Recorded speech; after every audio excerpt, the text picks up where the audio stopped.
India Legal presents Courts Roundup.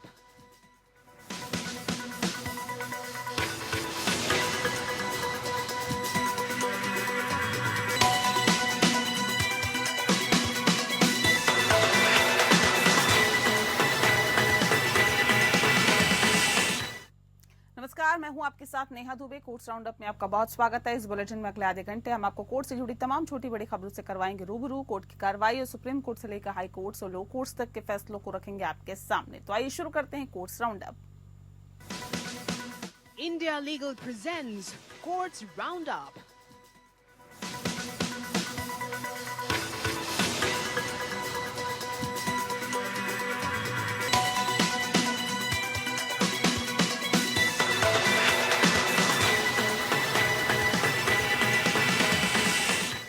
Subhash Chandra Bose की 128वीं जयंती पर ओडिशा हाईकोर्ट में उन्हें राष्ट्रपुत्र घोषित करने की मांग पर सुनवाई हुई। इस मामले पर हाईकोर्ट ने केंद्र और राज्य सरकार को नोटिस देकर जवाब मांगा है। कटक के समाज सेवक पिनाकपाणी मोहंती की ओर से याचिका दायर कर सुभाष चंद्र बोस को राष्ट्रपुत्र और आजाद हिंद फौज की स्थापना 21 अक्टूबर 1943 को की गई थी। उस दिन को भी राष्ट्रीय दिवस के तौर पर घोषणा करने के लिए भी याचिकाकर्ता ने प्रार्थना की है। इस मामले की अगली सुनवाई को आगामी 12 फरवरी तक के लिए टाल दिया गया। आवेदनकारी मोहंती ने अपने पिटीशन में ये दर्शाया है कि नेताजी सुभाष चंद्र बोस के गुमशुदा होने पर 78 साल बीत जाने के बावजूद उन्हें देश अभी तक उचित सम्मान नहीं दे पाया है।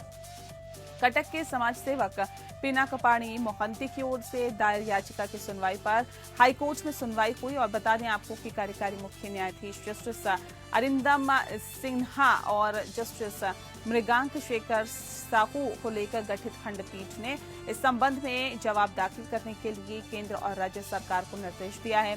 केवल इतना ही नहीं, ओडिशा बाजार में मौजूद उनके जन्म स्थान संग्रहालय को राष्ट्रीय स्मारक घोषित करना, स्वतंत्रता के समय इंटेलिजेंस ब्यूरो के पास मौजूद सीक्रेट फाइल को भी हस्तांतरित करने के लिए पिटीशन में बहस के तौर पर दर्शाया गया। ठीक उसी प्रकार नेताजी की गुमशुदगी के रहस्य को उजागर करने के लिए गठित जस्टिस मुखर्जी कमीशन की जांच रिपोर्ट को भी सार्वजनिक करने की जरूरत है। नेताजी के निधन के संबंध में विष्णु सहाय कमीशन ने जो रिपोर्ट दी है उसको रद्द करने के लिए अदालत निर्देश दी। ये प्रार्थना आवेदनकारी ने की है और इस पिटीशन में आवेदनकारी ने नेताजी के संबंध में कई तथ्य अदालत में पेश किए हैं। आवेदनकारी इन सब मांगों को आधार कर प्रधानमंत्री के पास भी ज्ञापन भेजा और केंद्रीय गृह मंत्रालय को ज्ञापन प्रदान किया है। बता दें आपको कि उसके ऊपर किसी भी तरह की ठोस कदम नहीं लिए जाने के कारण वह हाईकोर्ट पहुंचे और इस मामले में प्राथमिक सुनवाई करते हुए हाईकोर्ट ने केंद्र और राज्य सरकार को नोटिस भी जारी किया।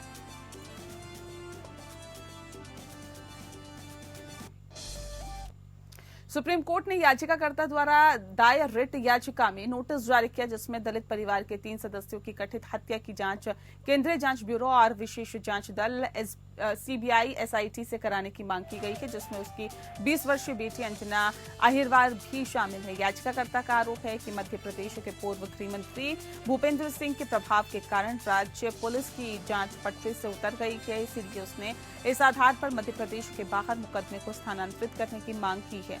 राज्य निष्पक्ष जांच कराने के साथ साथ गवाहों की सुरक्षा करने में विफल रहा है। न्यायालय ने 3 सप्ताह के भीतर जवाब देने योग्य नोटिस जारी किया और राज्य के स्थायी वकीलों को नोटिस दिया है। बता दें कि संक्षिप्त तथ्यों के अनुसार 2019 में कोई घटना में अंजना शौच के लिए गई थी, जब उसके गांव के 3 लोगों ने उसके साथ कथित तौर पर छेड़छाड़ की। इसके बाद उसने पुलिस थाने में शिकायत दर्ज कराई।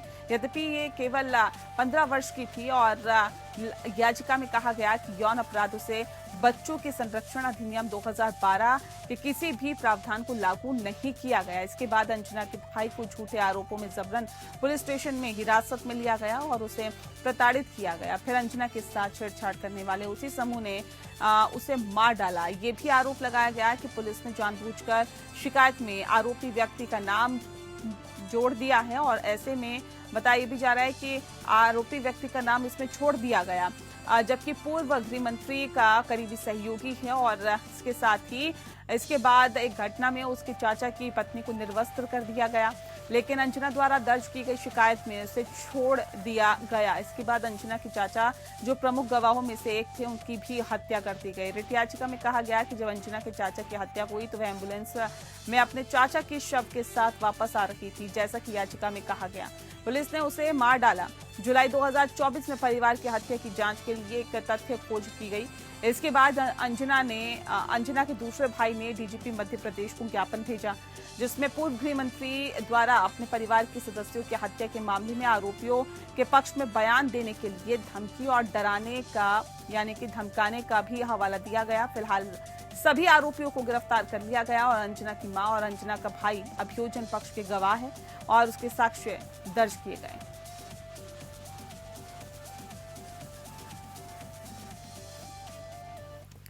सुप्रीम कोर्ट ने गुरुवार को कहा कि वह मामलों में वकीलों की उपस्थिति दर्ज करने के निर्देशों को स्पष्ट करने वाले आदेश पारित करेगा। जस्टिस बेला एम त्रिवेदी और जस्टिस सतीश चंद्र शर्मा की खंडपीठ supreme court bar association SCBA और supreme court advocates on record association द्वारा संयुक्त रूप से दायर एक विविध आवेदन पर सुनवाई कर रही थी, जिसमें सितंबर 2024 में पारित निर्देश के बारे में स्पष्टीकरण मांगा गया और केवल उन वकीलों की उपस्थिति दर्ज की जाएगी जो कि किसी मामले में बहस करते हैं या पेश होते हैं। ये निर्देश भगवान दास बनाम यूपी राज्य मामले में पारित किया गया, जिसमें न्यायालय ने वकालतनामा में एक पक्ष के हस्ताक्षरों को जाली बनाकर फर्जी एसएलपी दायर करने वाले वकीलों के खिलाफ सीबीआई जांच जारी की थी। एससीबीए और एससीएओआरए ने उपस्थिति दर्ज करने के लिए निर्देश देने पर आपत्ति जताते हुए कहा कि इससे उन वकीलों के साथ अन्याय होगा जिन्होंने याचिका के प्रारूपण और शोध कार्य में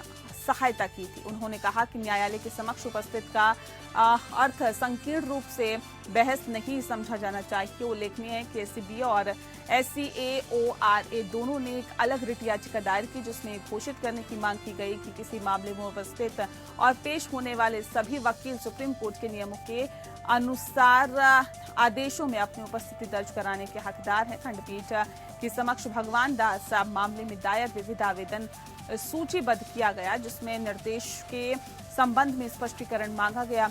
सीनियर एडवोकेट कपिल सिब्बल, जो कि एससीबीए के अध्यक्ष भी हैं, उन्होंने पीठ को सूचित किया कि एसोसिएशन उपयुक्त रिट याचिका को आगे नहीं बढ़ाएंगे। ऐसा कहते हुए सिब्बल ने कहा कि एससीबीए और एससीएओआरए संयुक्त रूप से इस मुद्दे को विनियमित करने के लिए एक प्रस्ताव प्रस्तुत करेंगे कि आदेश में बहस करने वाले वकीलों के साथ इसका नाम जोड़ा जाना चाहिए। इस पर जस्टिस बेला ने जवाब दिया है कि न्यायालय को मामले में प्रभावी रूप से सहायता करने वाले वकीलों की उपस्थिति जोड़ने में कोई समस्या नहीं है। जस्टिस त्रिवेदी ने कहा है कि हम इस बारे में कोई आदेश पारित नहीं कर रहे हैं और आदेश में वकीलों के नाम कैसे शामिल किए जाने चाहिए, क्योंकि आप बार का प्रतिनिधित्व कर रहे हैं, इसीलिए हम सुनवाई कर रहे हैं, या हम स्पष्ट रूप से कह देते हैं कि आपका कोई अधिकार क्षेत्र नहीं है। जो भी वकील से जुड़े हैं उनके नाम वहां हैं, ऐसा नहीं किया जा सकता। जब हम देखेंगे कि वे प्रभावी तरीके से आपसी सहायता कर रहे हैं तो उनके नाम वहां होंगे, हम आदेश पारित करेंगे।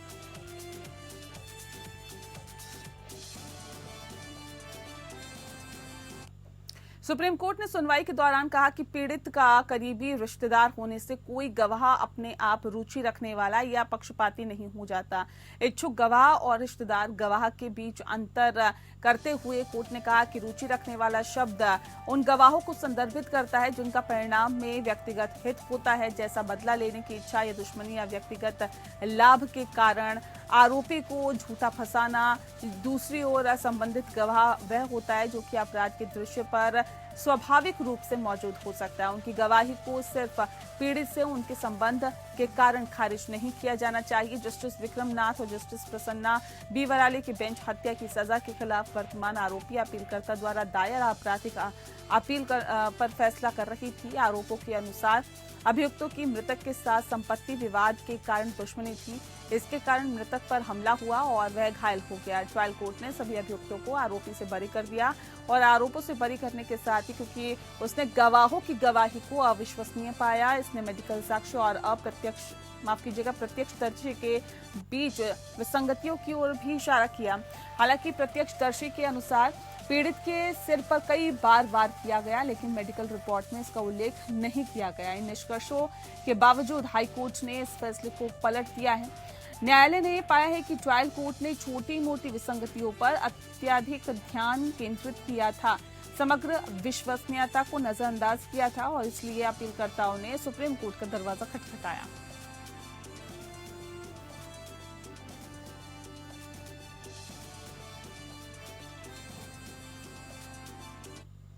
सुप्रीम कोर्ट ने कानूनी विवादों को रोकने और सुचारू संपत्ति लेन देन सुनिश्चित करने में व्यापक टाइटल सर्च रिपोर्ट के महत्व को रेखांकित किया है।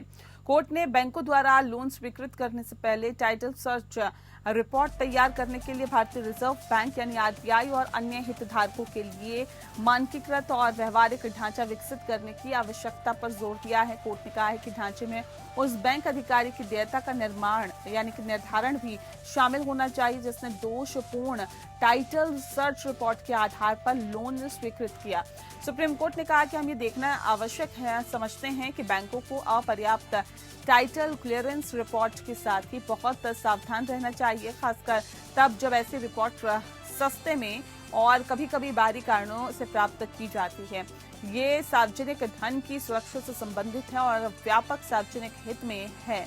इसीलिए भारतीय रिजर्व बैंक और अन्य हितधारकों के लिए लोन स्वीकृत करने से पहले टाइटल सर्च रिपोर्ट तैयार करने और लोन स्वीकृत करने वाले अधिकारी की देयता, संभावित आपराधिक कार्रवाई सहित निर्धारित करने के उद्देश्य से मानकीकृत और व्यवहारिक दृष्टिकोण विकसित करने में सहयोग करना आवश्यक है। इसके अतिरिक्त टाइटल सर्च रिपोर्ट से जुड़ी हुई फीस और लागतों के लिए मानक दिशा निर्देश होने चाहिए, जिससे ये सुनिश्चित किया जा सके कि वे उच्च गुणवत्ता बनाए रखे। अब तक आरबीआई द्वारा कोई मानक तंत्र विकसित नहीं किया गया जो बैंकों द्वारा लोन स्वीकृत करने से पहले टाइटल सर्च रिपोर्ट को विनियमित करता हो। बैंक पैनल में शामिल वकीलों द्वारा तैयार की गई टाइटल सर्च रिपोर्ट पर भरोसा करते हैं और टाइटल सर्च रिपोर्ट तैयार करने का कोई मानकीकरण नहीं है।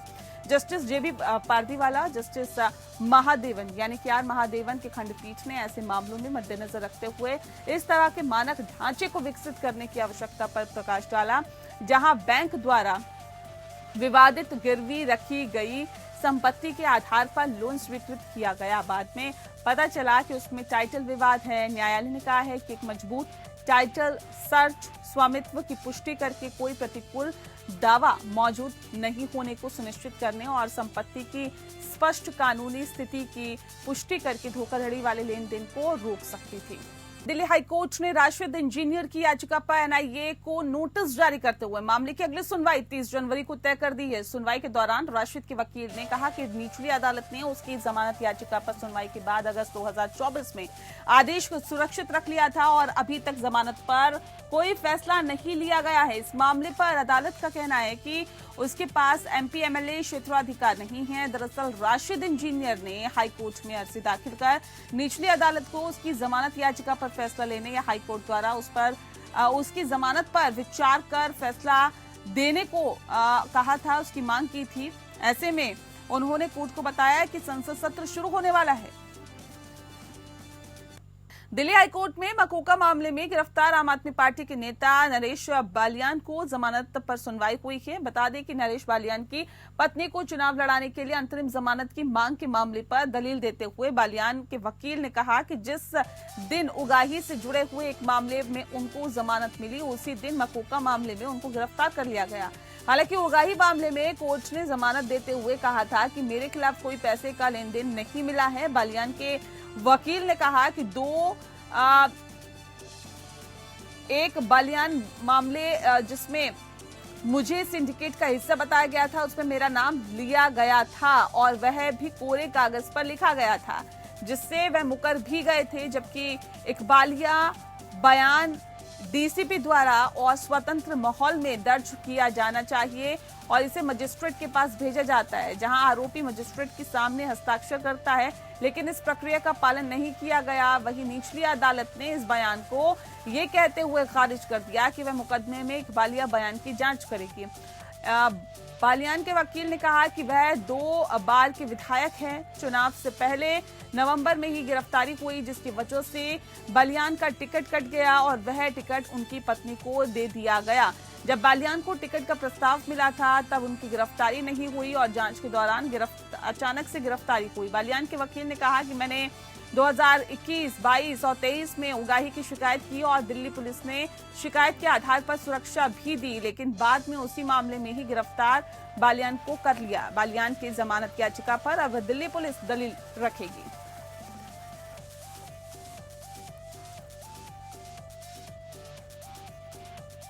देश भर में साइबर अपराधों में वृद्धि को ध्यान में रखते हुए इलाहाबाद हाई कोर्ट ने आरोपी को जमानत देने से इनकार करते हुए कहा है कि हमारे देश में साइबर अपराध एक मूक वायरस की तरह है।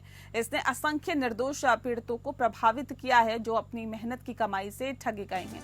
न्यायालय ने कहा है कि साइबर अपराध पूरे देश के लोगों को प्रभावित कर रहा है, चाहे उनका धर्म, क्षेत्र, शिक्षा या वर्ग कुछ भी हो। ऐसे अपराधों पर अंकुश लगाया जाना चाहिए। न्यायमूर्ति आशुतोष श्रीवास्तव की पीठ ने आगे कहा कि डिजिटल इंडिया जैसी पहल ने देश के डिजिटल परिवर्तन को गति दी है, लेकिन इसने उन कमजोरियों को भी उजागर किया जिनका साइबर अपराधी फायदा उठाते हैं। एकल न्यायाधीश ने कहा है कि इस न्यायालय का मानना है कि भारत में प्रौद्योगिकी की तीव्र प्रगति और साथ ही डिजिटल बुनियादी ढांचे को व्यापक रूप से अपनाने से फिशिंग घोटाले, साइबर स्टॉकिंग और डेटा उल्लंघनों सहित साइबर अपराधों में उल्लेखनीय वृद्धि हुई है। अदालत ने ये टिप्पणियां निशांत रॉय नामक आरोपी व्यक्ति को जमानत देने से इनकार करते हुए की हैं। याचिका पर डिजिटल गिरफ्तारी के कथित मामले में भारतीय दंड संहिता की धारा 384, 406, 419, 420, 420 के बाद 506, 507 और 34 तथा आईटी अधिनियम की धारा 66C और 66D के तहत मामला थाना साइबर क्राइम प्रयागराज में दर्ज किया गया। डिजिटल गिरफ्तारी घोटाले में धोखेबाजी, वीडियो कॉल के माध्यम से कानून प्रवर्तन अधिकारी का रूप धारण कर अवैध गतिविधियों का झूठा आरोप लगाकर फर्जी गिरफ्तारी की धमकी देते हुए साथ ही आपको बता दें कि उनसे पैसे ऐंठते थे।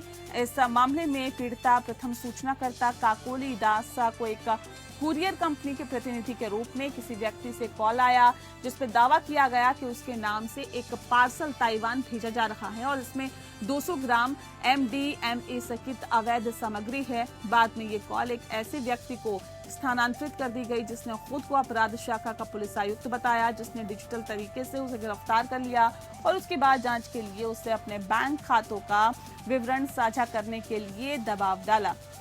इसके बाद 3 दिनों यानी 23 से 25 अप्रैल 2024 में साइबर अपराधियों द्वारा RTGS के माध्यम से उनके SBI और यस बैंक खातों से कुल 1.48 करोड़ की राशि धोखाधड़ी से स्थानांतरित कर दी गई।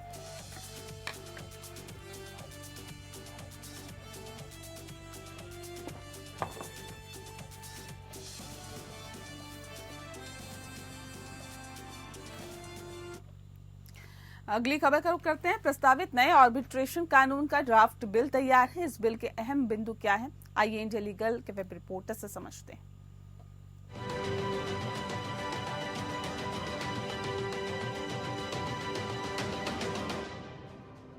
Draft arbitration and conciliation bill 2024 का मकसद है कि इंडिया में डिस्प्यूट रेजोल्यूशन को एक नए लेवल पे ले जाना।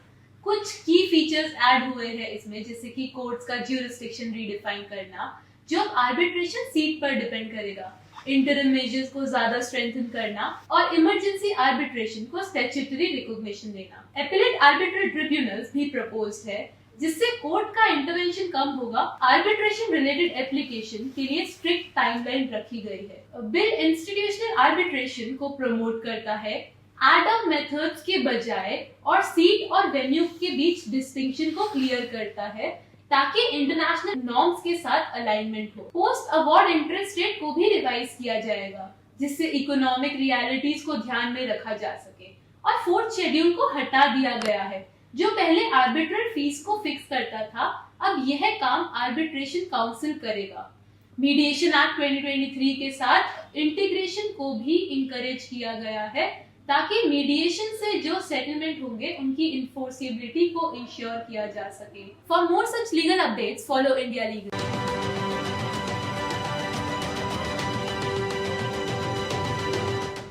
और इसी के साथ फिलहाल इस बुलेटिन में इतना ही। नमस्कार। India Legal presents Courts Roundup.